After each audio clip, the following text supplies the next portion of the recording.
మానస సరోవర్ యాత్ర ప్లాన్ చేస్తున్నారా? నమ్మకంగా సేఫ్ గా మీ కలల మానస సరోవర్ యాత్రని ట్రావెల్ టర్న్స్ తో నిజం చేసుకోండి. మరిన్ని వివరాలకు ఈ నెంబర్కు కాల్ చేయండి. నమస్తే రమగారు. నమస్తే జయ. రమగారు, చందమామ కథ ఏదైనా చెప్తారా? జయాపజయాల కథ చెప్తా. జయాపజయాలు దైవాధీనాలు అంతేనా? మామూలుగా ఎప్పుడు అంతే. ఇప్పుడు మనం గెలుస్తున్నట్టు ఏదో ఒక చిన్న పోటీవో ఏదో మనమే గెలుస్తామని మనకు అనిపిస్తుంది. అప్పుడప్పుడు మనం గెలుస్తున్నట్టు కనపడుతుంది కూడా. ఒక దశలో ఒక చిన్న మెలికతో ఓడిపోవచ్చు. ఇది దైవాధీనంగా సరిపెట్టుకుంటారు చాలామంది. దాన్ని మనసుకు తీసుకుని ఇంకేదో చేసేసుకోవాలనుకుంటారు ఇంకొంతమంది. ప్రయత్న లోపం ఏమన్నా ఉందా? సరి చేసుకునే ప్రయత్నం కూడా చేస్తారు. ప్రయత్నం లోపం లేదు, అన్నీ బాగానే ఉన్నాయి. కానీ భగవంతుడు కాలం అనుకూలించలేదని కాలాన్ని నిందించి ఊరుకునే వాళ్ళు ఇంకొంతమంది ఉంటారు. ఎవరెవరు? మనం ప్రతిసారి ఈ ప్రశ్న వేసుకోవాలి చేయ. అవునండి. మనం ఏదో ఒక పని చేయబోతున్నాం.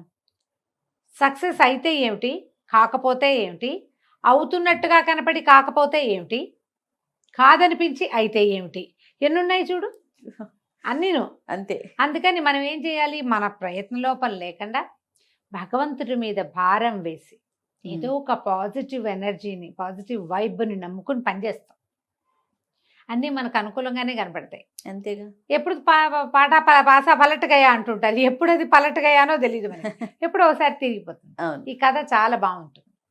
విదర్భ రాజ్యానికి జయపాలుడని ఒక రాజుగారు ఉండేవారు. ఆయన మహాసాహసి, అత్యంత పరాక్రమశాలి. ఆయనకు వచ్చినంత అద్భుతమైన ఖడ్గ విద్య ఆయన కాలంలో ఆయన తప్పిస్తే ఇంకెవరు లేరట అసలు. అలాంటివాడు. అసలు పరాజయం అనేదే ఎరగడు.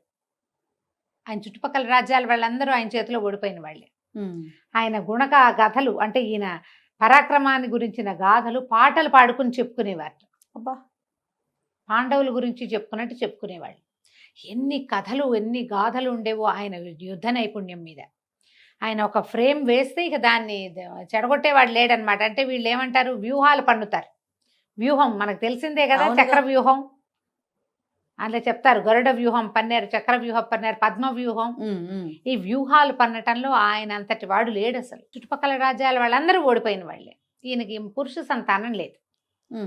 కొంచెం లేట్ వయసులోనే ఆయనకి జలజాదేవి అని ఒక కూతురు పుట్టింది, మహాసౌందర్యవతి.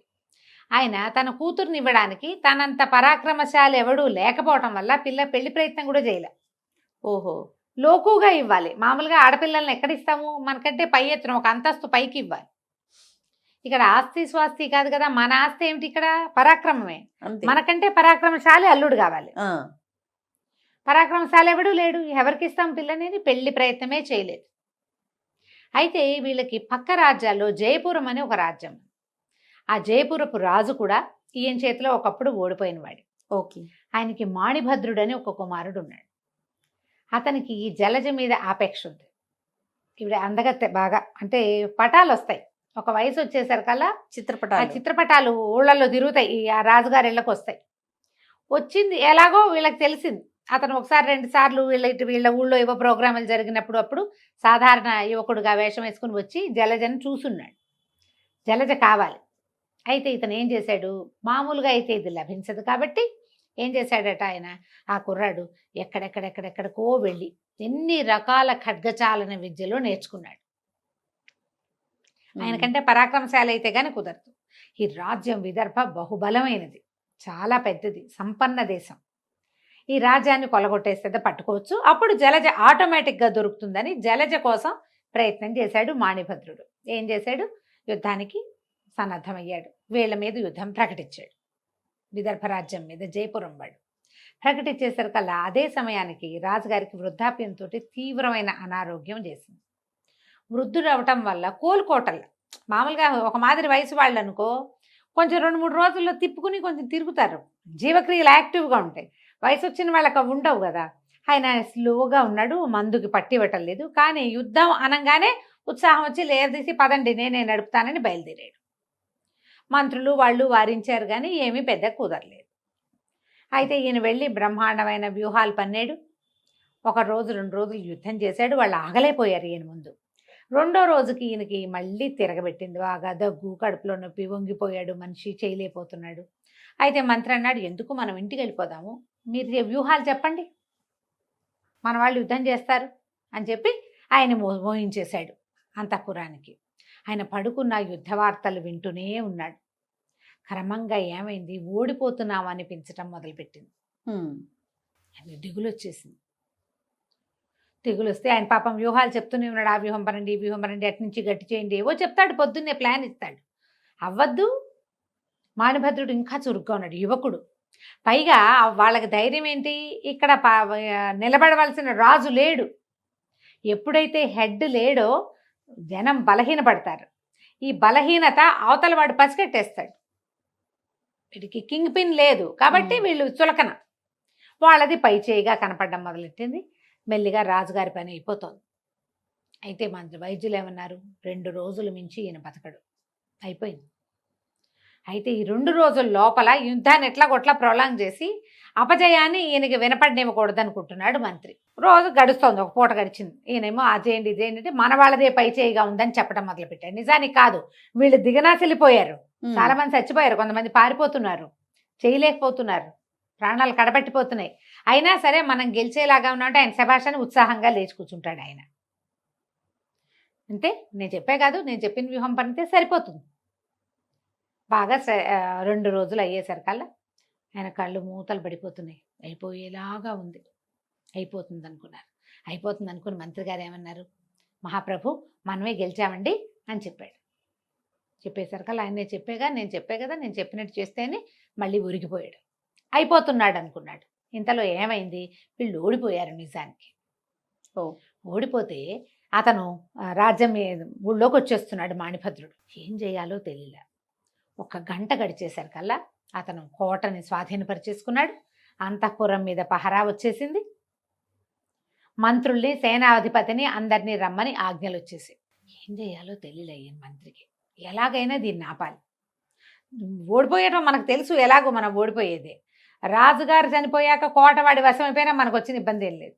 ఈయన చెవిన పడకూడదు, ఆ దుఃఖంతో ఆయన చచ్చిపోకూడదు అని ఉంది మంత్రికి. మరి ఆయన ఎన్ని యుద్ధాలు గెలిచాడు, ఈ బాధతోటి ఆయన పోకూడదు, వృద్ధుడు, ఇంత బాధ పెట్టకూడదని ఉంది.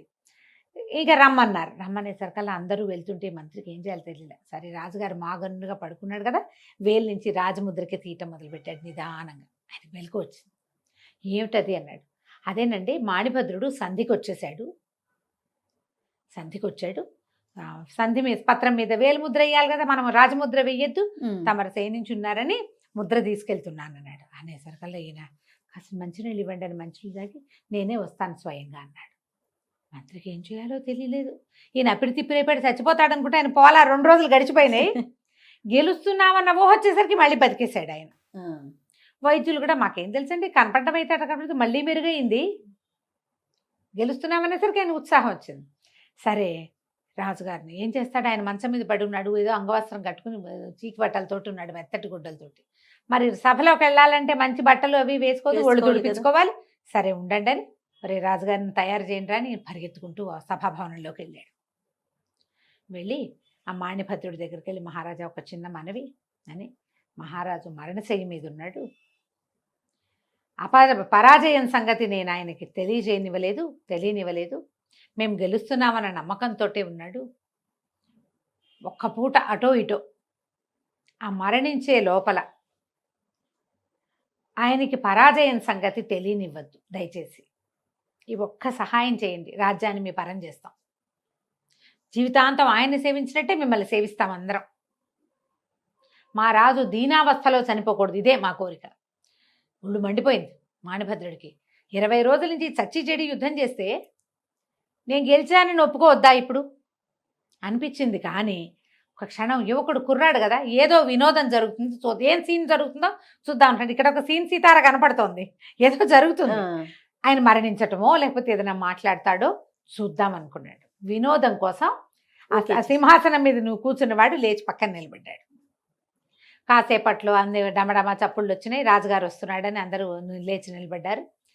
5-6 భటుల సహాయంతో ఆయన మెల్లిగా అడుగులో అడుగేసుకుంటూ రాజోచితమైన వస్త్రాలు ధరించి వెళ్ళాడు. సింహాసనం మీద కూర్చున్నాడు. పక్కన నిలబడ్డ మాణిభద్రుడిని తనివి తీరా చూశాడు.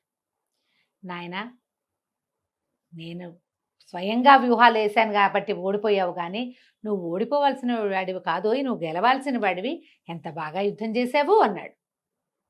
ఎవరికైనా సంతోషం, చూసావా నేను గెలిచానంటల్లా ఆయన. ఎదుటివాడిని నేను అవటం వల్ల నువ్వు ఓడిపోయావు, కానీ లేకపోతే నువ్వు ఓడవలసిన వాడివి కాదు. చాలా పరాక్రమశాలివి నాయన. సంధికేముంది, సంధి వద్దు, నీ పరాజయాన్ని నేను విజయంగా మారుస్తాను. నువ్వు ఓడిపోయినా సరే రాజ్యం నీది, నా కూతురు జలజని నీకు ఇచ్చి పెళ్లి చేస్తానన్నాడు. ఆయన నోటి నుంచి మాట రావట్లా, ఒక్కో మాట కూడా తీసుకుంటున్నాడు. సభ అంతా నిర్ఘాంతపోయింది. మాణిభద్రుడు కూడా ఆశ్చర్యపోయాడు. ఏదో అందామనుకున్నాడు. నేను ఓడిపోవటం ఏమిటి, అలా తిక్కొచ్చేస్తుంది కదా.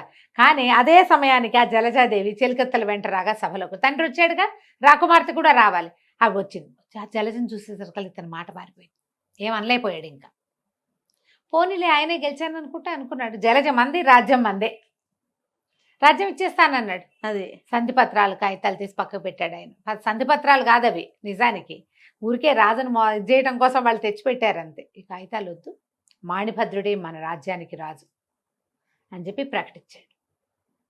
సంతోషంగా అందరు చప్పట్లు జరిచారు. వాళ్ళు వీళ్ళు పోయిన వాళ్ళు పోయారు. జలజనిచ్చి పెళ్లి చేసేశారు. మాణిభద్రుడు రాజు అయిపోయాడు. ముసలి రాజు గారు చక్కగా ఆయన అంతఃపురంలో ఆయన పడుకుని విశ్రాంతి తీసుకునేవాడు. తర్వాత కాలక్రమానికి జలజకు ఒక కొడుకు పుడితే ఆ పిల్లవాడితో ఆయన బాగా ఆడుకునేవాట.